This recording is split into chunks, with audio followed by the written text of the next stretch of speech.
each week when we do this, I want to take out 5 minutes and go over and answer one of the questions that was brought to us from online. And this question has to do, it's one of the Safina QA questions. I think this will be question 14. And the question is, what defines al-Sunna wal-Jamaa? What exactly is al-Sunna wal-Jamaa? And people ask this question, it's a very important question, because if we're saying that there are all these groups, and we know the hadith, the 73 groups, and that there's one correct and saved group, well, how do we know that that's what we want to be on? Or how do we know that that's what it is? Or what we're upon is, that group. And if you notice, whenever someone does some kind of wrong action, what do people say? People always say, well, they're taking the verses out of context, right? So we should ask a question then. Then the skeptics, which usually they don't, but the skeptics should. They should ask a question, and they should say, well, if your book is, as you say, any type of idea you have, you can find a verse for it, right? Isn't that what people say? Anything you want, you can find a verse for it. Well, if that's the case, then how is it a book of guidance? How is it clear? As it states, it's a clear book, right? It says it's a clear book. So how is it clear if I could pick and choose whatever I want from it? Okay? The answer to this is very simply that al-Sunna wal-Jamaa consists of everything, every tafsir, explanation, interpretation, understanding of every verse and hadith, okay, that does not contradict another verse and hadith. That's the key. They're distracted. All right? Every interpretation, every tafsir, every istinbat, ruling derived, okay, from any verse and hadith that does not contradict another verse and hadith. And of course, doesn't contradict the language. Okay? Doesn't contradict the language. That's what consists of the body of what we call al-Sunna wal-Jamaa. Anytime, any interpretation or understanding or tafsir of a verse and a hadith, or ruling derived from a verse and a hadith that contradicts another verse and hadith, that's what we call a heresy, and you have to throw it out. It's wrong. Okay? That's what we call a heresy that you have to throw out. Another thing, thank you. Whenever a subject is brought up, okay, and someone says to you, look at this hadith, and it doesn't sit right with you, and they're saying, look, this means that, okay, what is the right response? All right? The right response is, show me all of the verses about that subject. Okay? Not just one cherry-picked hadith or cherry-picked verse. No. Show me all of the verses and all the hadiths about that subject.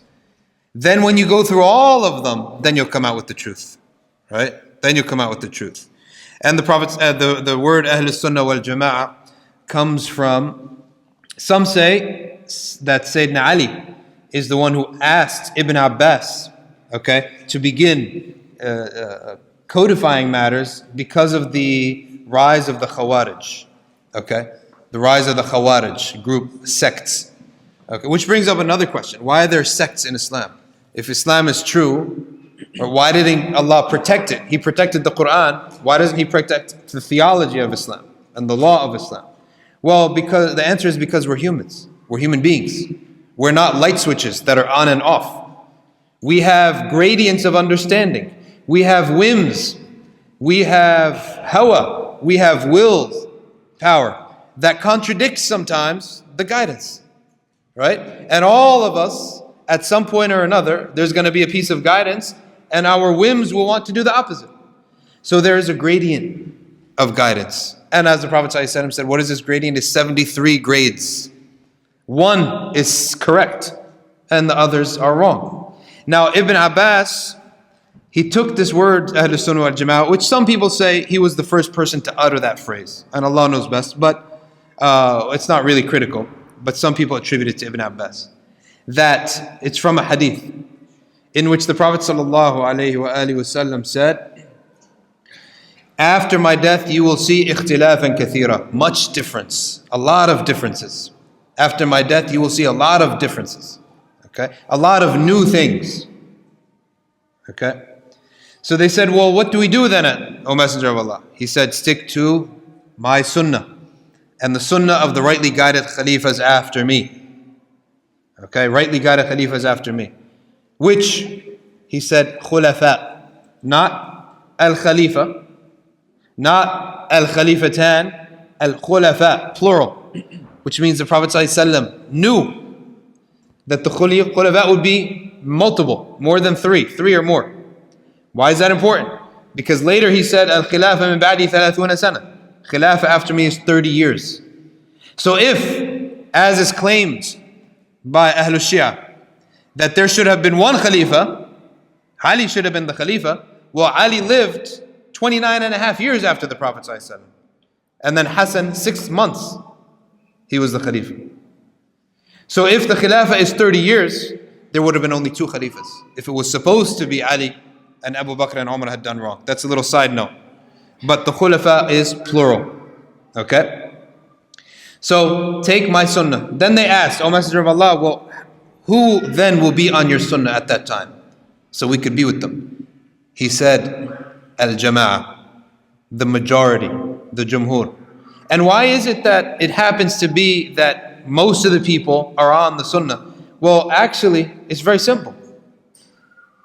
Because the deen was public, was practiced in public, in front of everyone. The salah was public 5 times a day. The Prophet was there for 10 years in public every single day, answering questions and teaching. Battles happened in front of everyone.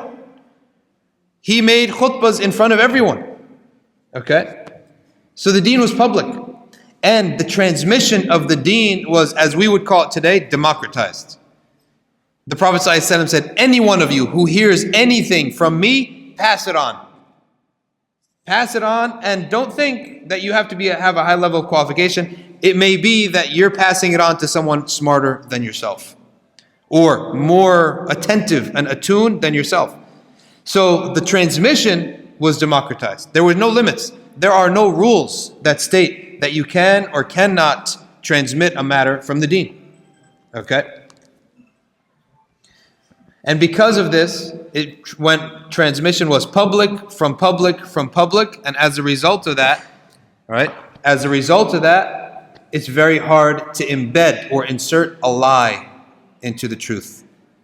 All right? I hope that was a clear explanation. And if you all want further explanations, have any further questions about it, feel free to send up a question. And at any time you have questions, there is a brother, a runner, he's wearing his tracksuit because he's going to be running to get your questions, okay? Then just bring them up here. Anyone who has a question, write it down right away, and then inshallah we'll answer them towards the end.